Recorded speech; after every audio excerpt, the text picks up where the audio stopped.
अगर मेरी बेटी नाखुश है तो मैं खुद उसे खुला दिलवाऊंगी।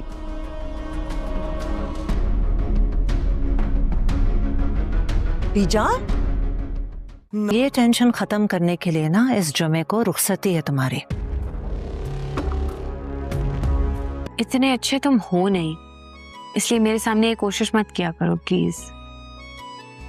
इतना बुरा भी नहीं है जितना तुम फर्ज कर बैठी हो अपने दिल में। अब मुझे इस बात की कोई टेंशन नहीं है, आपको भी नहीं लेनी चाहिए ना। मेरा ध्यान तो तुम्हारी तरफ ही था ना। मम्मी आपकी यही बात है ना, एक बार फिर से घर खराब करेंगी उसका। हाँ तो हो जाए खराब। सुबह से कुछ नहीं खाया मैंने। तो मैंने तो नहीं रोका हुआ था ना, तुम्हारे हाथ तो नहीं पकड़े हुए थे, खा लेते। बीजान को हार्ट अटैक होने वाला है। शम्सा अपनी बेटी आयला से यही कह रही होती है कि मैं जानती हूँ कि आयला वहाँ पर खुश नहीं है और मैं अपनी बेटी को वहाँ पर नहीं रहने दूँगी। जोया अपनी माँ से कह रही होती है, आप जैसी ही माएँ होती हैं जो अपनी बेटियों का घर बर्बाद करती हैं। तो शम्सा अपनी बेटी से कहती है, और मेरी बेटी वहाँ पर खुश नहीं है तो मैं उसे खुद खुला दिलवाऊंगी।